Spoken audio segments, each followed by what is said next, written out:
गुरुर्ब्रह्मा गुरुर्विष्णु गुरुर्देवो महेश्वरा। श्री गुरु साक्षात परब्रह्म तस्मै श्री गुरुवे नमः। मित्रों, जय माता की। आज के वीडियो में हम आपको उत्पन्ना एकादशी व्रत के महत्व के विषय में जानकारी देंगे। पूजन विधि और उसकी शुभ मुहूर्त की भी हम आपको जानकारी देंगे। अगर आपने हमारा चैनल अभी तक सब्सक्राइब नहीं किया है तो प्लीज वीडियो शुरू करने के पहले मिश्रा ज्योतिष चैनल को सब्सक्राइब अवश्य कर लें और बेल आइकन की घंटी को भी बजाएं, क्योंकि आपका सब्सक्राइब हमारे लिए महत्वपूर्ण है। उत्पन्ना एकादशी का क्या महत्व है? अगहन महीने के अंधेरे पाक में पड़ने वाली एकादशी को उत्पन्ना एकादशी के नाम से पुकारा जाता है। श्री कृष्ण जी युधिष्ठिर जी से बताते हैं, इस व्रत को करने से पूर्व जन्म के पाप और इस जन्म के पाप, कहने का मतलब यह है दोनों जन्म के सारे पाप नष्ट हो जाते हैं। अब इस व्रत की करने की पूजा विधि क्या है?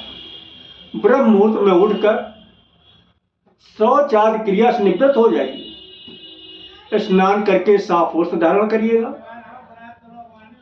कंबल या कुशासन पर बैठकर पूर्व दिशा की ओर मुंह करके भगवान विष्णु का ध्यान करते हुए दाहिने हाथ में अक्षत, पुष्प, जल, मिष्ठान, दक्षिणा आदि लेके संकल्प लें और फिर सारी सामग्री को जमीन में डाल दें। अब ये तो हो गया संकल्प। संकल्प में भी लेना है कि आपको एकादशी पूरे साल की रखना है या 11 एकादशी करके समाप्त कर देना है। संकल्प में ये सारी बातें सब क्लियर होना चाहिए और आपको अपनी क्षमता अनुसार पंचोपचार या दशोपचार या षोडशोपचार व्रत करना है,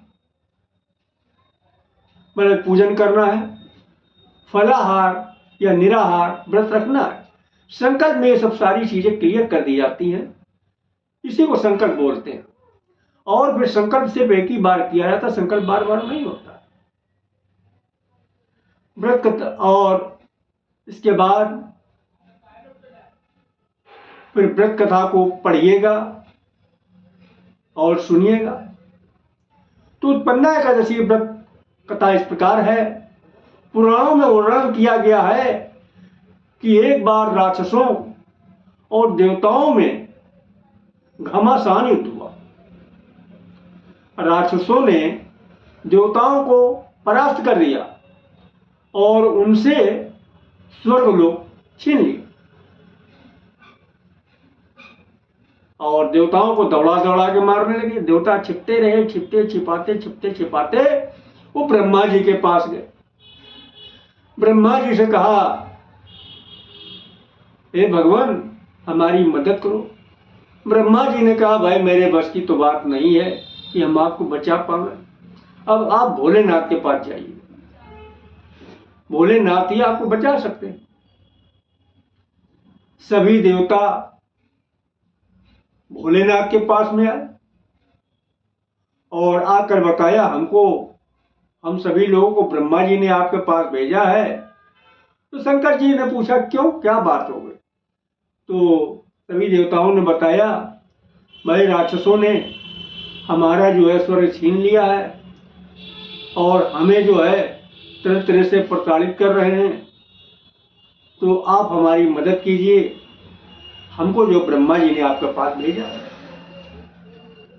शंकर जी ने उनकी बात ध्यान से सुनी और उन्होंने सलाह दिया कि आप जाइए श्री हरि विष्णु के पास, वो कोई रास्ता जरूर निकालेंगे। शंकर जी की बात को मानते हुए, शंकर जी के जो है आदेश को मानते हुए सारे देवतागण श्री विष्णु जी के पास में आए। विष्णु जी उस समय अपनी शेष शैया पर आराम कर रहे थे। सभी देवता मिलकर स्तुति करते रहे। जब उनकी निद्रा खुली, पूछा, भाई आप लोग एकदम से क्या मतलब ऐसे आने का, क्यों आए, क्या बात हो गई? तो सभी देवताओं ने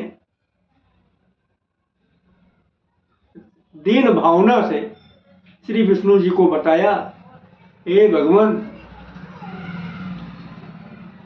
एक मुरा नाम का राक्षस है जो नाड़ी संघ का लड़का है, यानी नाड़ी संघ राक्षस का बेटा मुरा जो है बहुत पराक्रमी है, बहुत बलशाली है। उसने हम सबको परास्त कर दिया है और उसका डंका चारों तरफ तीनों लोक में बज रहा है। उसने हमारा जो है स्वर्ग भी छीन लिया और हमको कहीं रहने नहीं दे रहा। भगवान हमारी मदद कीजिए, हम कहाँ जाएं? आपके सिवा हमारी कोई मदद नहीं कर सकता।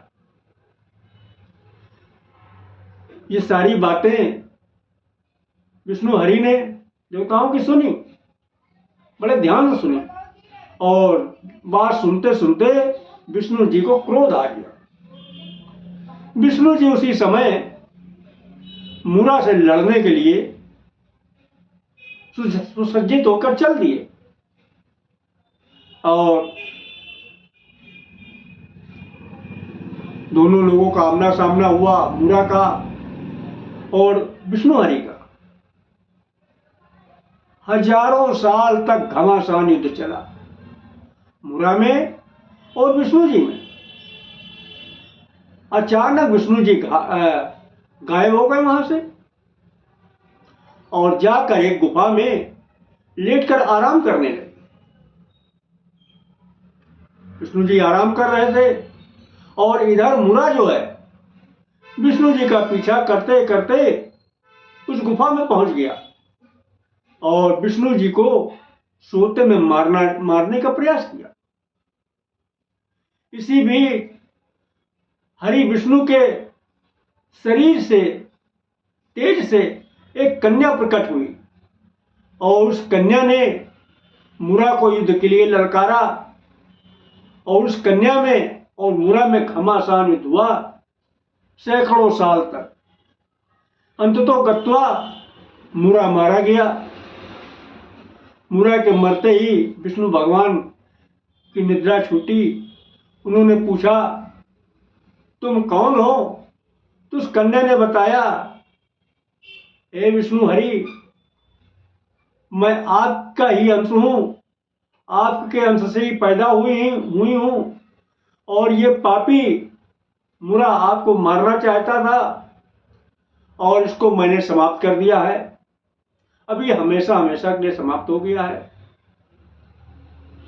तब सभी देवता प्रसन्न हुए, विष्णु हरि भी प्रसन्न हुए। उन्होंने आशीर्वाद दिया, जाओ आज से तुम अगहन महीने के अंधेर पाद में पड़ने वाली एकादशी को उत्पन्ना एकादशी के नाम से पूजी जाओगी। तो इस व्रत को करने से धन, यश, संपत्ति सब कुछ प्राप्त होती है और आपकी मनोकामना भी पूरी होती है। इस बार 8 दिसंबर शुक्रवार 2023 को उत्पन्ना एकादशी का व्रत किया जाएगा।